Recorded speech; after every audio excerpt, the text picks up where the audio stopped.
Welcome to the Becoming Eva podcast, where we discuss real-life issues from a woman's perspective. Becoming Eva seeks to break the silence within the female community while fostering authenticity, transparency, and healing. We're your hosts, Latoya Moore and Maya Dawson. Let's get started. Hey! Happy Saturday, BE community! Happy Saturday!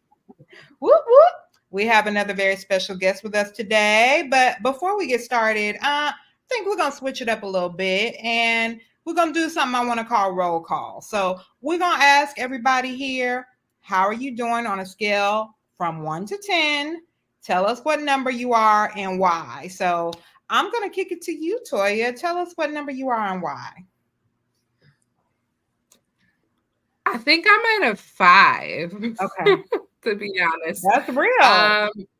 Yesterday, we had Hispanic Heritage event. That's one of the initiatives that I lead at my school. So we collaborated with another school. So it was a huge event, a huge turnout of families. We had arts and crafts. We had food trucks. We had entertainment, a group called Capora, and I'm probably not saying it with the correct,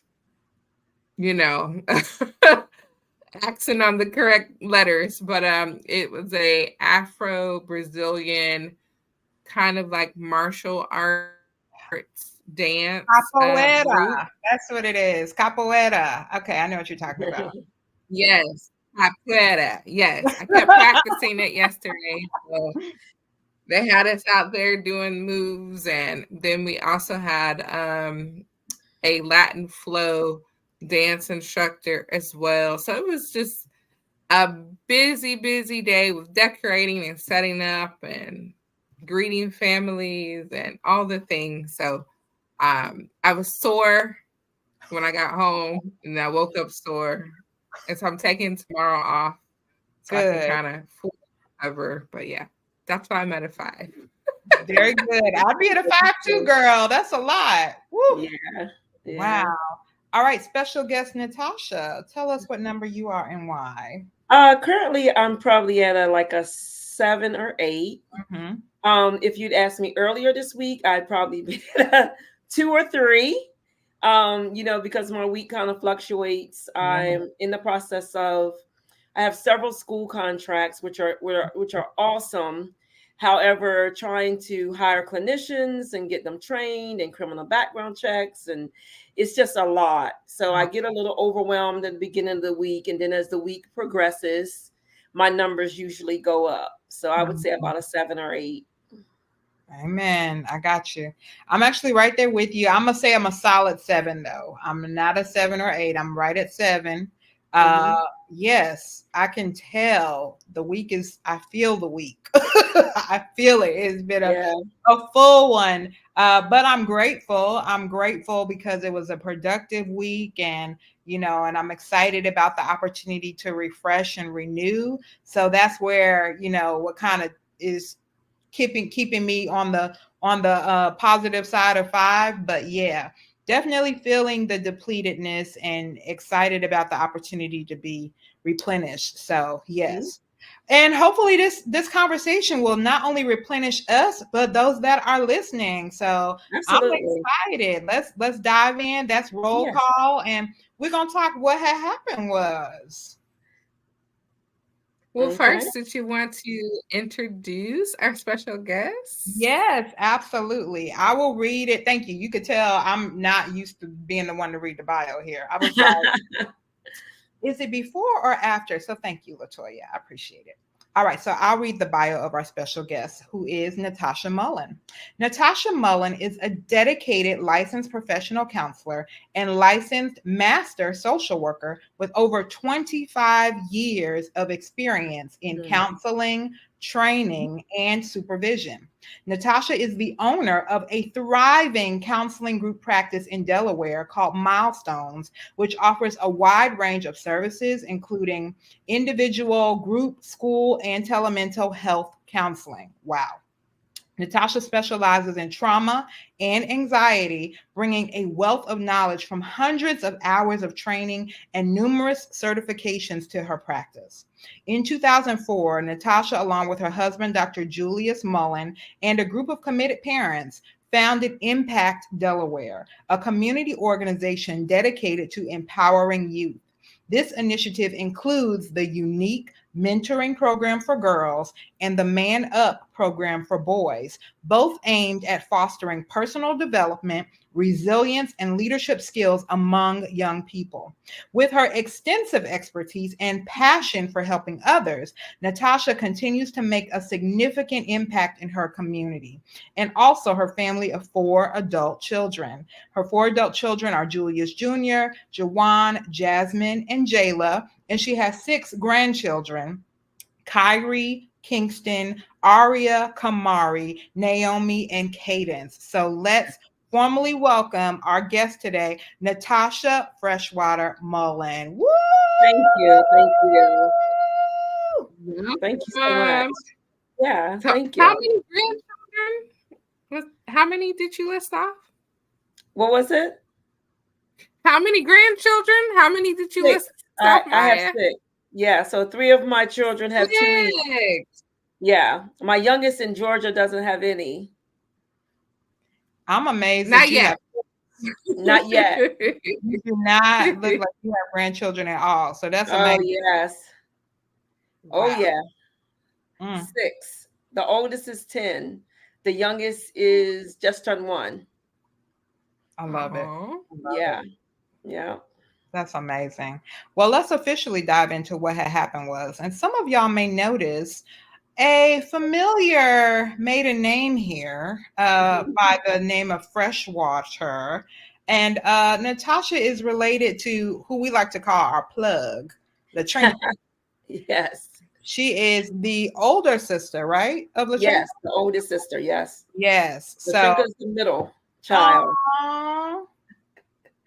Yes. I love it. So we could, if we wanted to, dish a little bit and get some blackmail stories here, but we're not gonna behave. Yeah, behave, yes. But if you'd like to share, because honestly, I remember seeing your name like pop up in our chats, because I know Latrinka is a huge advocate and supporter of Becoming Eva. So would love if you have any anything you want to share about what you thought about Becoming Eva when you first were introduced to our podcast. Yes, I loved it. It was really interesting. I love anything that, of course, speaks to women, that is relatable. That people can kind of feel it and say, oh yeah, that's me, or I've experienced that. And so that's what I felt when Becoming Eva. Like, I think everybody who watches it can identify with part, even if it's, one part or all parts or whatever. I think it was really relatable. I love it. I love it. Yeah. Well, thank you so much for your support. And we're so excited to have you today. So we're going to dive on in and we're going to talk about the origin story. Yes. Sure. Yes. So we know Latrinka, and I want to get to know you in your perspective of what it was like growing up, where you're from. So if you can share with the Becoming Eva audience a little bit about what it was like growing up as the oldest child. Okay. Yes. And just, you can share a little bit about what it was like with Latrinka too. Sure. Well, what's interesting is me and Latrinka are 8 years apart. So when, as she was coming up, I had to kind of be responsible for her sometimes. My mom, there was a period of time where my mom worked at nights. And so I was kind of responsible. I did not do a great job by far, but everybody's alive. Nobody's hurt, right? Amen. But yeah, so a lot of that was, it was such a big age gap between us. When she started school, I was already in, middle school or things like that. So, so it was a big difference. It was a big age gap. So our childhoods were a lot different. So for me, when I was growing up, or when I was pretty young, there was a lot of dynamics, a lot of family dynamics. We were kind of raised in a home with domestic violence and addiction, and and all of those things. And but God, because both of my parents are saved now, but with my grandparents and things like that, a lot of moving and a lot of transition. And things had settled down a lot for Trinka when she got that, when she got older, old enough to kind of know what was going on. So our experiences are a lot different. Not that she didn't experience any of it, because she did, but our experiences are a lot different. Our childhoods were a lot different. Gotcha. I feel like with the oldest children, and I can relate with my oldest child, like feeling like she didn't have like the total best of us, because we were young and trying to figure out the whole parenting thing. And I think it comes with being the firstborn, because your parents you're like the test baby. Yeah, the test baby. And I apologize to her like all the time. Yeah. Because I have 4 kids, and she gets to see me parent them differently. Yeah. Especially with Mason being the youngest, and he's a boy, and they think he's like my favorite. And I think we learn more as we go along. Like I remember with my first son, like I wouldn't even let him crawl on the floor. Like, I was just so overtired. I didn't like people kissing all on them and all of that stuff. And then by the time I had my daughter, I'm like, okay, I don't care what y'all do. Just leave me alone, that kind of thing. So it does change. I think when we learn better, we do better, and so, we just kind of do the best that we can. Yes, we do. Yeah. So we know that Latrinka she has such a servant heart, and she serves God so faithfully. Yes. Can you tell us a little bit about your relationship with God and when you started developing a personal relationship with God? So interesting enough. So once again, like I said, our childhoods were different. So for me, I spend a lot of my time, my teenage and young adult life, kind of running from God. I the way I envisioned the religion part of God, I didn't want any part of it. I didn't want any part of, you could only be a certain way, you could only dress a certain way, you could only go here, you could only. I didn't want to. Now as I'm older, I kind of understand some of the thinking behind it. But at the time, it's like not only did I not want any part of it, but I felt like I wasn't good enough. I was like, well, I will never be able to keep up with that stuff. I will never be able to, so I had this feeling like, I'll never be able to keep up with that, and so I didn't try. So my thing was kind of, to go the opposite way. It wasn't until I had an illness, and which really kind of came out of nowhere. And the doctors couldn't figure it out. And I remember like laying, how when you're in that position, you start bargaining with God, right? So I'm laying in bed, and I remember like I could hear my family downstairs, and I just couldn't do hardly anything. I was having trouble with speech.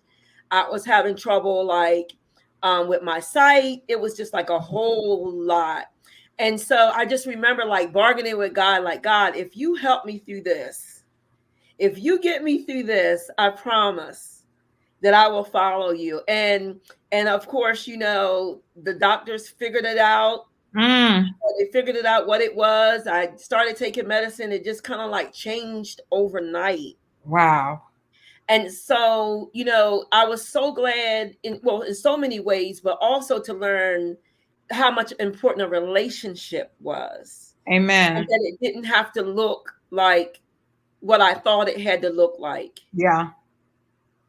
That's beautiful. Yeah. How old were you at the time? Like, were you a child? Like, were you a child? Were you an adult? Like when that I was older. So I was probably, I want to say late 20s. Okay. Just to 30. Yeah. A young adult. That's Yeah.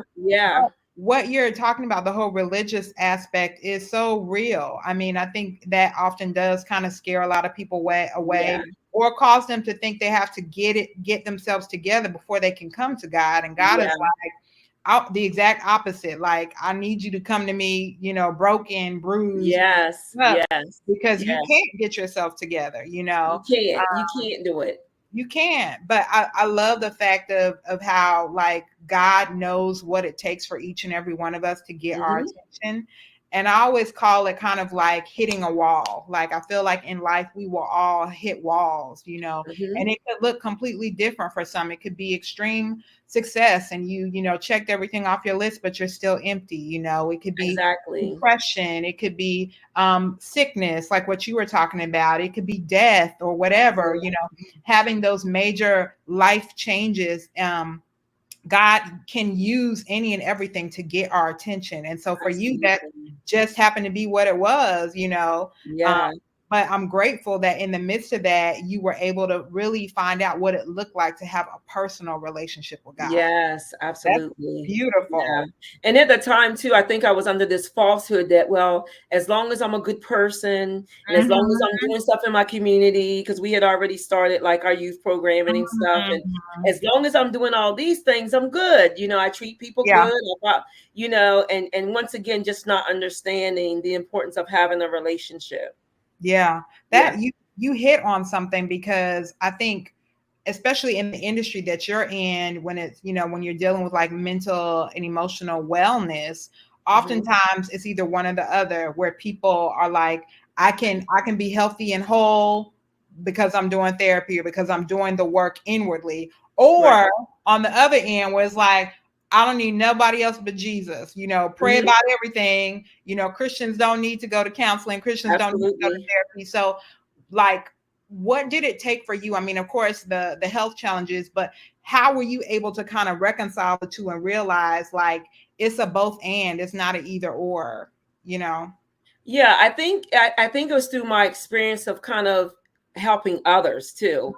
So I think that when I realized, I can do both, like I can talk to my clients about their mental health, and we can also talk about God, and we can also pray.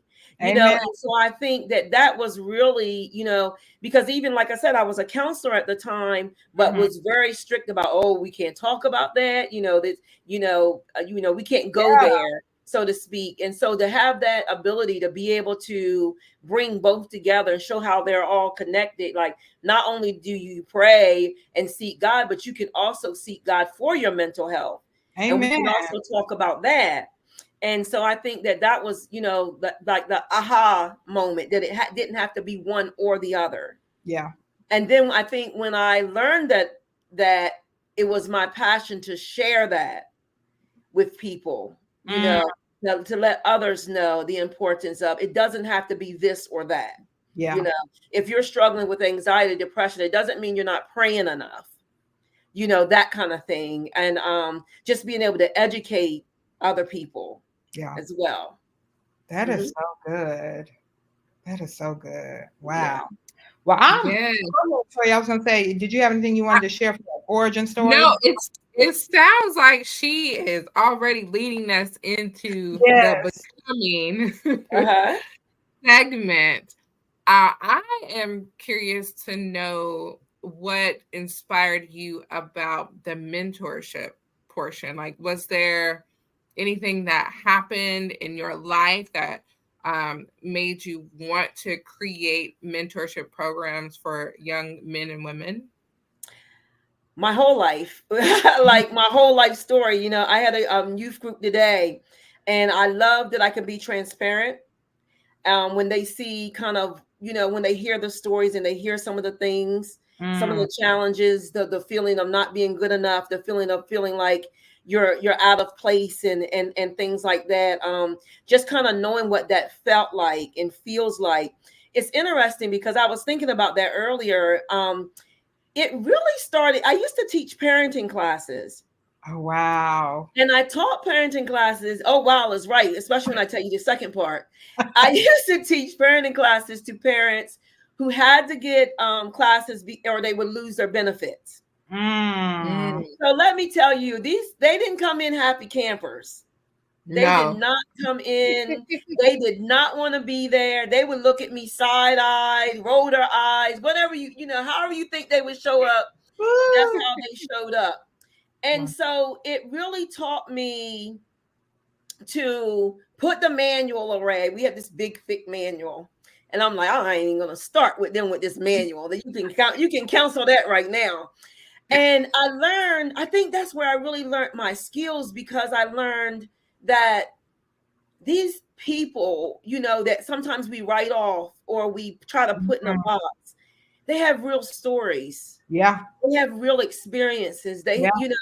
And I learned you put away the manual and you learn how to relate.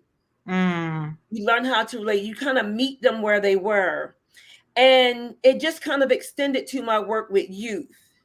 So when we started IMPACT, at that time it was called SPEAK, Supporting Parents for the Education of African American Kids.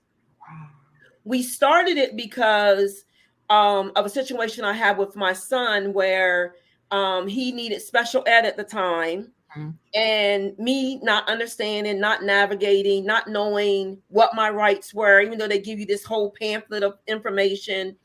And I remember that day leaving from the IEP meeting, and I called my friend. I was like, I have a master's degree and I'm struggling understanding what they were talking about. I can only imagine how other parents feel. Since we got together and we decided we were going to educate parents about how to advocate for their children. Amen. And so that's where SPEAK came from. And then once we started meeting with parents, we realized that one of the biggest things was that their children didn't have like mentorship. They didn't have things where they came together, like positive things to do. And so that's where me and my husband started Unique and Man Up. It later became a nonprofit when we moved beyond Seaford, which was where we started the program at. And that was when we decided to name it IMPACT Delaware instead of Seaford Parents. And so that's kind of how the mentoringship program actually started. Wow. It started as just a conversation, me being frustrated with, the way that I felt like in that meeting, it's around all those people looking at me. I don't have a clue what they're talking about. I got all these papers. I'm nodding, going along with whatever they're saying. And actually, I was in Essence magazine for that. I keep forgetting about that. Yeah. Thing actually came to my son's school and did a piece on advocating for children. That's amazing. Yeah. And now he has his doctorate degree. Wow. It just shows you, the importance of advocating and being there. And I wanted to show parents who sometimes had traumatic experiences in schools. It's hard for them to walk in the building, much less sit in a meeting. And we wanted to advocate and teach those parents how to advocate and be comfortable with advocating for their children. That's how it started. Oh, that's incredible. I think that is so important. In the education world, if you're not in it, and I am in the education world, I think it's hard to understand the lingo and all the terminology. And when you're sitting in those IEP meetings and they're talking to you about all the modifications and accommodations and your rights, if you are not in the education world, how foreign that can sound. And then if there's even language barriers, because you have Hispanic families and all kinds of different languages that people speak, and their students may need accommodations. It's very hard, and I think that is needed for parents to know how to advocate for their children. Absolutely. Now, when they know that you're an educator, they normally send in like the big guns because we know our rights. We're not gonna let you just do our kids any kind of way. So I think knowledge is power, and it definitely should be shared with other parents so that they know how to advocate for their children. Absolutely. The teachers, they used to get so sick of me because when my son had an IEP, I would say, okay, you're supposed to be sitting in a certain space, and I would ask, are you sitting there? And he would be no. I said, okay, well, I got to write another letter to them. And I would ask him, so when you handed your teacher my letter, what did she do? Did she roll her eyes? Did she take a deep breath? Like I wanted to know all the details, because it wouldn't take much for me to fly out there and never, with the argumentative or fussing or anything, but just, help me understand how we can make this work. And taught parents, like, it's not us against them. It's we're a team. And how can we make this work? How can we make this better because if we can help him, that's going to help you, because he's not going to be acting out in school, and that's what it was. It was not like a us against them. It was like, how can we work together as a team kind of thing. Yeah, that partnership piece is so important. Like, oh, wow. So that was 20 years ago that you started Impact. Yes. And before that, it was Speak, right? Yeah, it was Speak. It was Speak in 2004. We applied. We actually made it a nonprofit about 7 years ago, and that was when we changed it to Impact Delaware. Okay, amazing. So now you just said your son, the son that sparked the whole thing, now has his doctorate, correct? He has his doctorate. He's working in the same school he caused havoc in. Oh, wow. He's a social worker. And he also does Man Up, one of our mentoring groups with the high schoolers. Talk about full circle. That's beautiful. That's beautiful. Yes. Oh, that's actually what I was going to ask. Well, first of all, I love the fact that the mentoring program is for young women and young men, like, because honestly, both need mentoring in different ways. And it's just so important to have role models, for both genders to look up to. So what can you share, like some of the topics or subjects or aspects of the mentoring program that are addressed or included? Sure. A lot of it is I'll just say, like, we have a creed. And so one of it is being our own individual. We talked about that today. Not giving into peer pressure. Sometimes you have to stand alone, and it can be lonely. Sometimes you have to say no to some people, because we got a lot of people pleasers. The important, like yesterday, one of our groups was about modeling, especially if you got younger siblings. What are you showing them? How are you modeling for them? What are they seeing when they see you? I had one girl that, she said that she used to fight until she saw her sister. Her younger sister was starting to fight. And so it made her stop, because she didn't want her sister to go down the same road as her. We talk about understanding emotions. We talked a lot about that yesterday, as far as like easy emotions, like happy, sad, but then the harder ones like embarrassment, guilt, shame, resentment was a big one we talked about. So we talk about, and so not only understanding our emotions, but also how to express them. How do you express them appropriately? Unfortunately, also having to prepare them for they might not get the response that they would hope for when they express them. Sometimes we think that I encourage the teens to have these conversations with parents or friends or whatever, and sometimes the outcome isn't what they hope for. And so, preparing them for that. We talk about gratitude and being thankful. Who in your life, do you appreciate? Who in your life do you trust? So it's a lot of different topics. We definitely talk about social media. How much do you intake? Yes. Being very mindful of how it affects you, affects your mood. You can't help but compare yourself. You can't help but be jealous. And for long times of periods like that leads to depression. That leads to anxiety. So we talk about that. I touch a little bit about dress. That's kind of a touchy one, because the parents sometimes let them dress however, and so that's a touchy one sometimes. So just kind of, how do you want people to look or think of you, kind of thing? Because a lot of times they just do it because everybody else does it. Yeah. You'll see them, sometimes they're pulling their short shirt down, because you can tell they feel a little uncomfortable, because it's not really them. It's them, kind of fit in with what everybody else is doing and wearing and things like that. And so, yeah, so that's a lot of it. Anger, managing anger. What are your triggers? How do you manage through it? What's a good way to respond? We talked today a lot about dealing with people who are passive aggressive. Wow. Which is really hard for me. So I share a lot. You need to help me with that because I deal with a lot of passive aggressive people on my job. So oh my God. And that's what I told them. I said, this is that's what I said. This is not just a high school thing. I said that today. Wherever you go, when you go to work, when you go to college, in military, whatever your next steps are, you're going to deal with people that are going to throw rocks at you and then hide their hands. And then they're going to say you overreact and you're too much, you're too sensitive, and we kind of role played that out, what that's like. So we talk about a lot of stuff. I call it like real life stuff.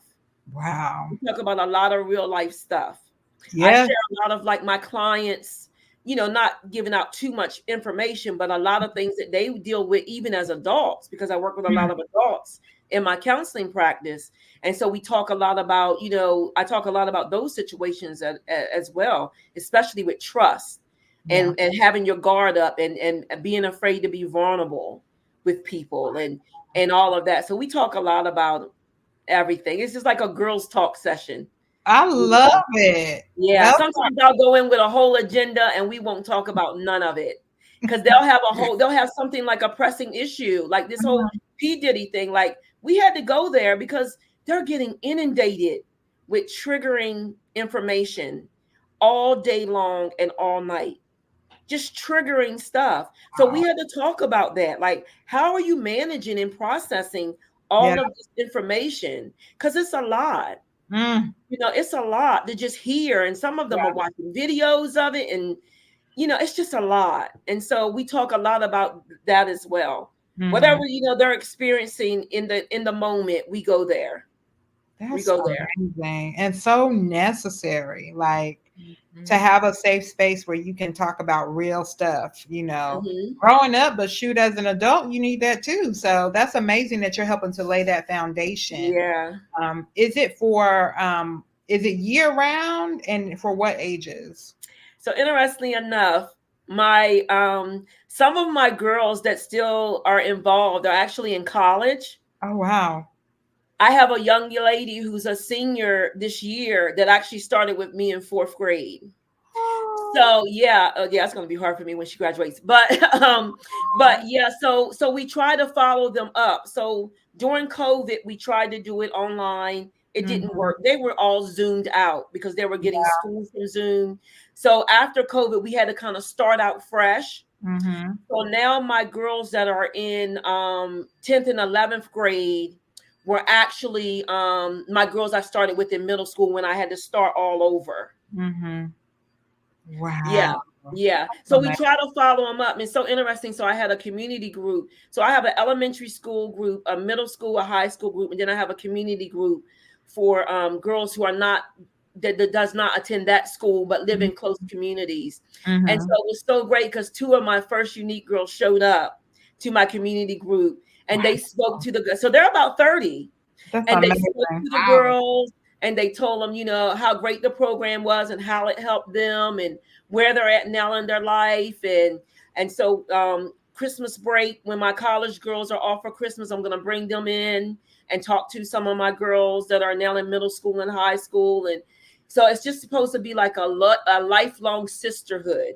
Yeah. Is what we hope for. That's amazing. And for them to hear from other women that have come through the program as well. That's beautiful. And you know what? And because I've been doing this so long, one of my unique girls' daughters is in the group. Oh, yes. Yes. One of my girls that was one of my first girls, her daughter is now in the group. So that gives you an idea of how long I've been doing this. It's been 20 years. Yeah. Yeah. That's amazing.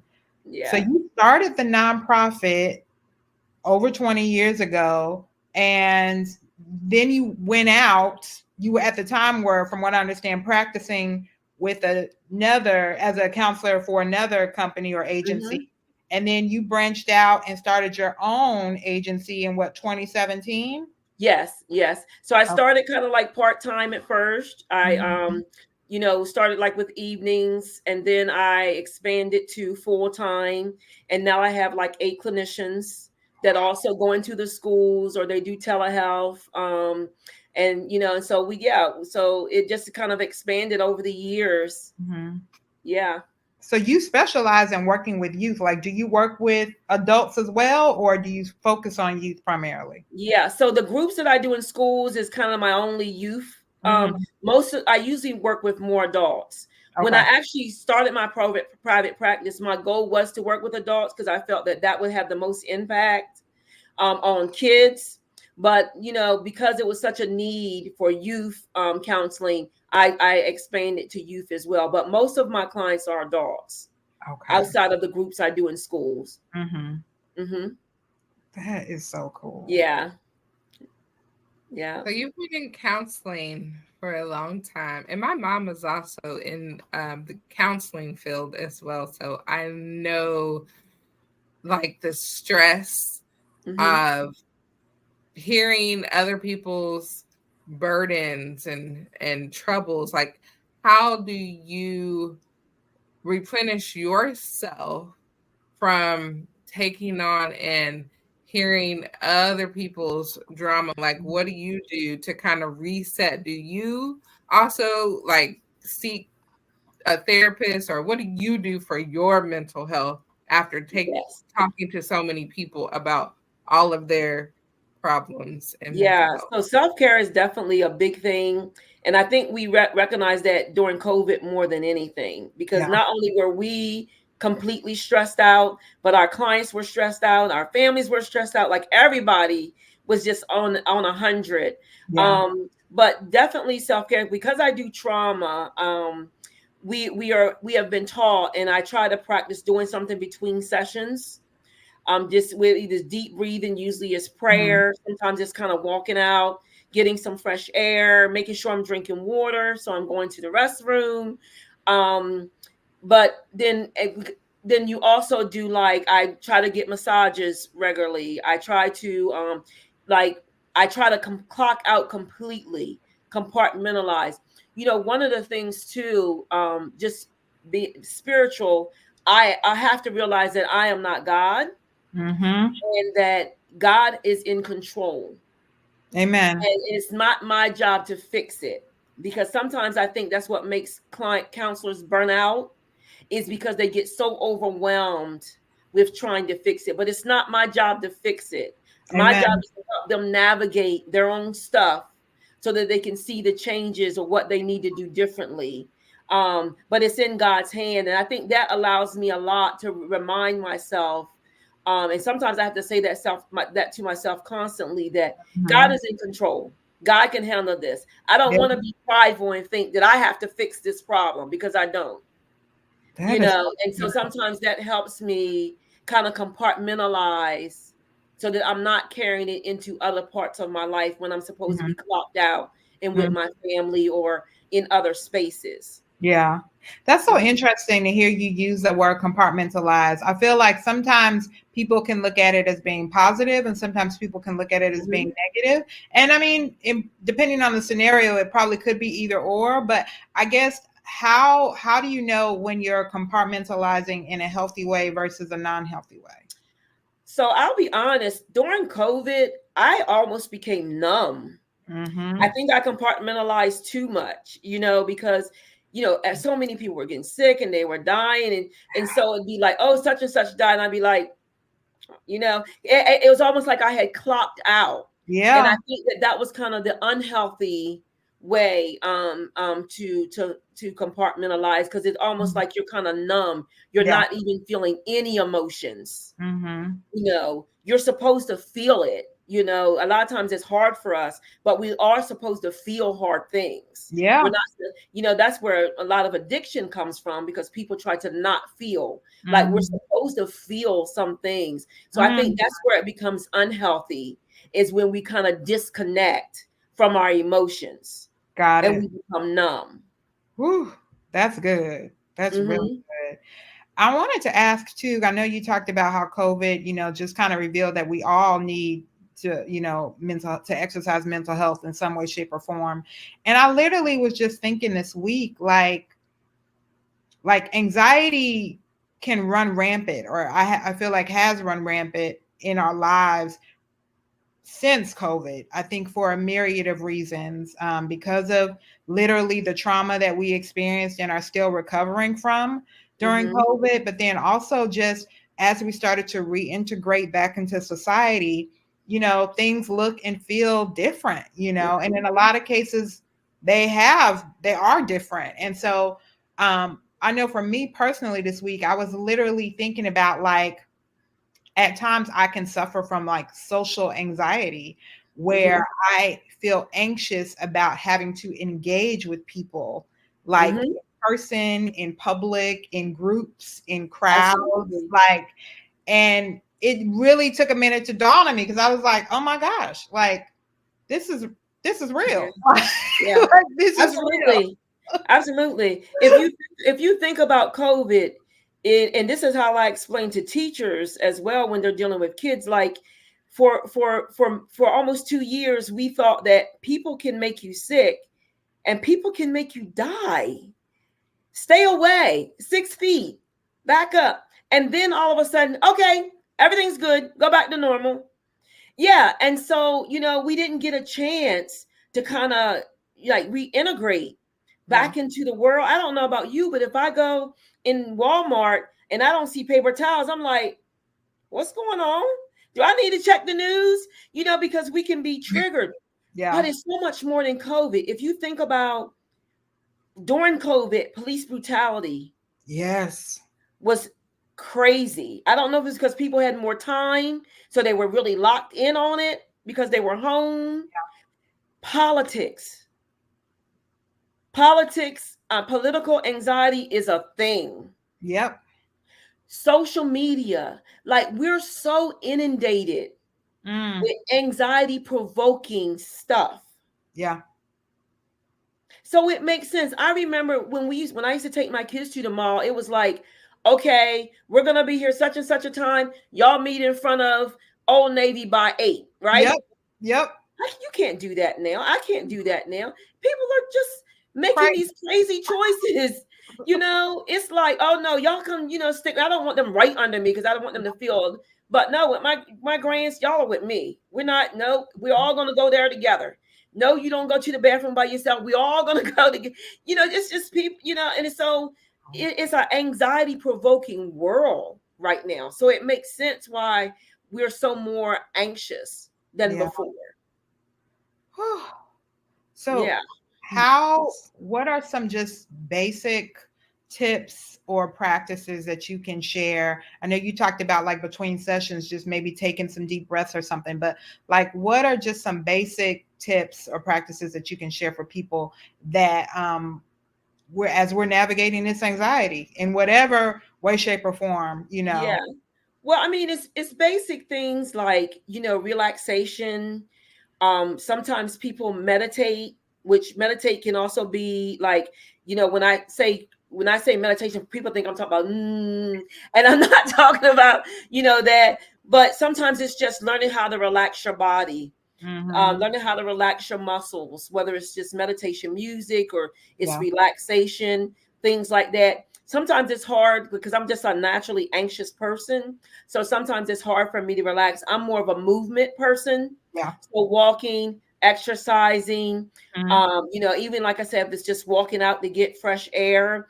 I would say some of the major things with taking care of yourself, though, is making yourself a priority.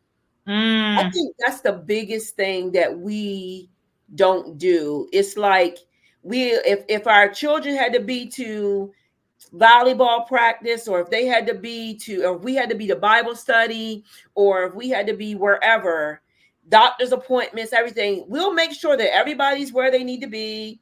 We'll make sure that we show up. We're usually there on time unless something happens. But when it comes to us, we always say we don't have time. Some of us even feel guilty for doing stuff for ourselves. for saying no is another big one. Setting boundaries. Oh, I can't do that. I have to teach, especially, my Christian clients, like when before you say yes, just pause for a minute. Think about it. Like, does this really need to be a yes? Look at your schedule. Look at your week. Don't just say yes, all of us. Like, really take some time, because sometimes we put so much on ourselves that it becomes overwhelming. And then we're like, oh, why did I say yes? Now I got to do it. I got to commit, And so sometimes it's just being able to say no, sometimes pausing and thinking first before you give that yes. Setting boundaries is a big one. Yeah. And sometimes it means setting boundaries with family. Unfortunately, that's a lot of my work, is how to set boundaries with families, especially if the family's toxic. How to protect yourself in situations, walk away from some situations, get off the phone, not hang up, but just say, okay, Mom, I gotta go. If it's Mom, but taking care of yourself, checking in with yourself to see how you're doing. What's interesting is, as soon as I have a client that's anxious or depressed, the first thing I ask them is, how much are you on social media? Wow.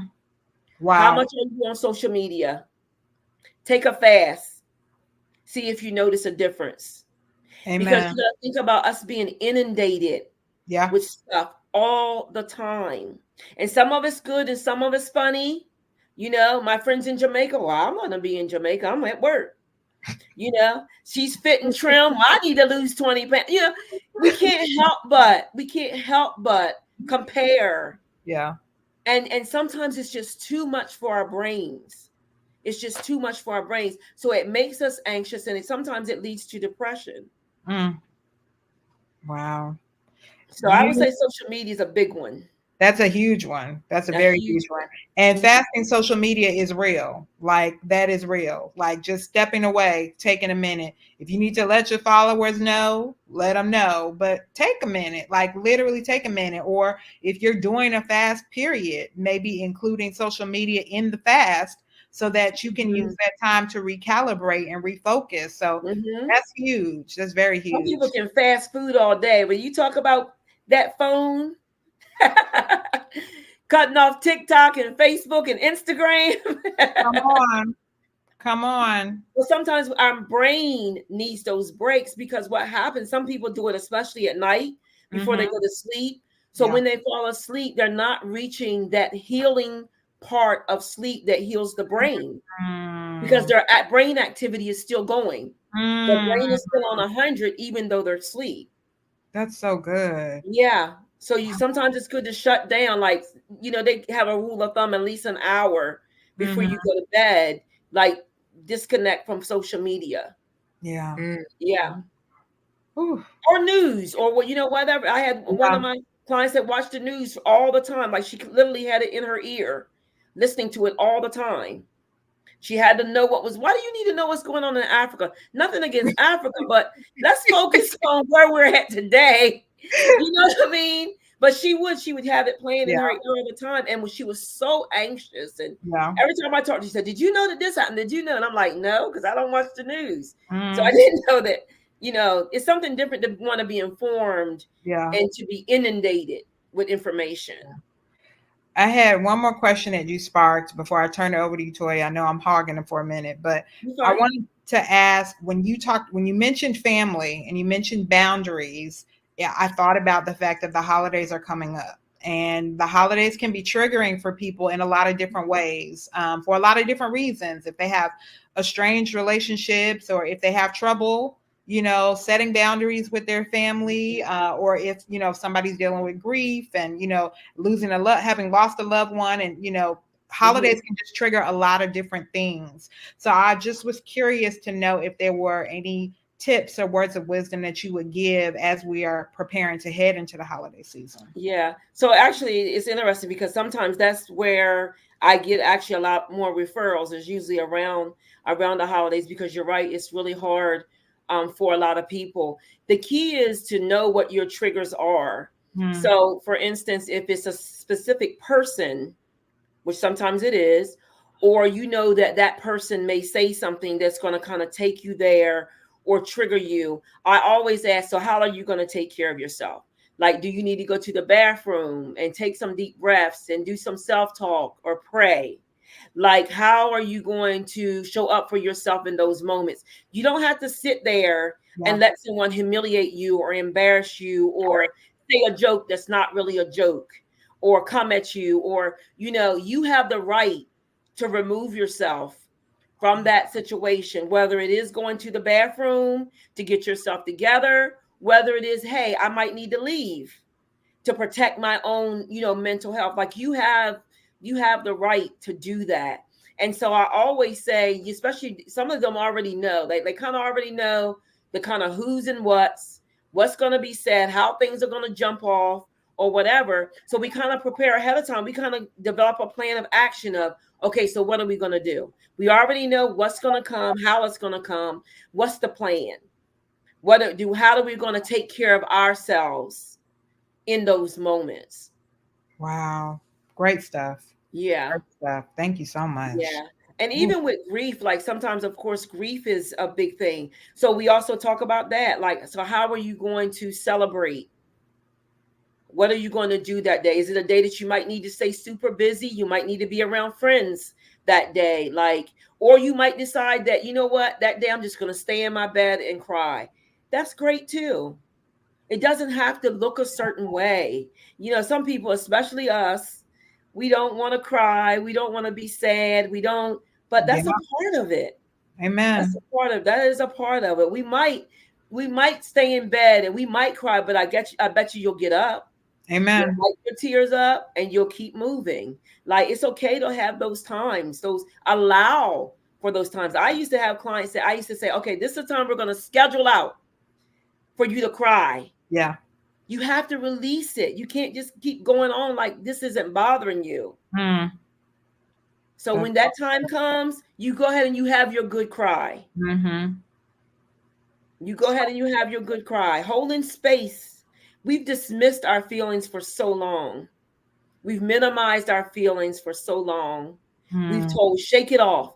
Keep it moving. You don't have time to cry. We've been told that. And so holding space for your emotions is a real thing. It's a real thing. This has been so good. You have dropped so many gems and nuggets of wisdom and so many different areas that you touched on. So thank you so much for sharing your wisdom and knowledge. Thank you for having me. You're welcome. We have a segment that's called Noble Character. On Noble Character, we typically let our guests get a chance to recognize a woman of noble character that has inspired you, perhaps on your journey to creating impact or a mentorship program, or getting into the counseling industry. Someone that is doing something amazing in their community. So we want to give you a chance to recognize a woman of noble character. Okay. Well, I have two, and I'll tell you why. And I'm not just saying this because she's my sister, but Latrinka is definitely someone I admire. And she does things so easily. She, we'll be standing beside each other and somebody will say something, an issue or problem they'll have, and she'll say, oh, well, I'll do. And I'm thinking, why didn't I think of that? Like, she's always 2 steps ahead of me. Like her the way she thinks and how she shows up for Becoming Eva is how she shows up for her church, how she showed up for her church here, how she showed up for Impact. Like, she used to drive an hour and 15 minutes just to do an hour with my girls. Wow. Like, that's her. Yeah. She inspires me because she's like that with everything. Her work ethic, her church family, like, she's always 150% with everything she does. Wow. I find myself always saying, like, why didn't I think of that? Why didn't I think of that? And I'll say that the second person because she's got it honestly from my mom. Oh, Same way. You know, when you talk about a serving heart, a genuine serving heart that doesn't need recognition, in fact, don't want recognition, it's my mom and my sister. I mean, I just watch, like, sometimes I'm just like, wow. I get, amazed as how thoughtful and considerate they both are. yeah. So I would definitely say the two of them. I'm glad that they're in my life because they don't know how much they remind me of how to be a servant. How to be a servant. Because I can do what I like to do or what I want to do all day long. But to really do something that might not be convenient, that might be me going out of my way, they are such great models of people that go out of their way to help anybody. Like, and I'm, like I said, not just because that's my sister, my mom, like, truly you could ask 30 other people and they'll say the same thing about them both. So I would definitely say the two of them I admire dearly. Can you tell us your mom's full name? Star Freshwater. All right. So LaTrinka Freshwater, you are a woman of noble character, and Star Freshwater, you are also a woman of noble character. So we have two. Yes. Congratulations on being women of noble character. They definitely deserve it. We have seen you in the chat as well. So shout out to you for supporting Becoming Eva. We are honored to acknowledge you as a woman of noble character. So thank you. Great. Thank you so much. Yeah. Oh, thank you so much, Natasha. This has been amazing. Yes, I loved it. I enjoyed it. Yes, it was really fun. I love it. Well, you all, another one for the books. I hope y'all enjoyed it. Rewind it, get those nuggets, get those gems, pick them up, implement them, apply them in your lives because they're just so important. We don't make ourselves a priority enough, like you mentioned, and we don't exercise mental and emotional wellness as much as we should, especially in this day and age where it is so necessary. So thank you so much for sharing your journey and giving us some tools along the way, some things that we can implement on our journey as well. So thank you so much. Yes, thank you so much. And BE crew, don't forget to get your merch at becomingevatoday.com. Get your dresses, your shirts, your mugs, your water bottles, totes, all things on our website. And as always, we are trying to increase our YouTube channel subscribers. So be sure to go to our YouTube channel and subscribe to Becoming Eva. Also follow us on Instagram, Facebook, and X. And we'll see you guys next time. Bye. Don't forget to like us on Facebook, Twitter, and Instagram. Click subscribe on YouTube and subscribe to the podcast. Check us out at becomingevatoday.com or email us at evamail@becomingevatoday.com. See you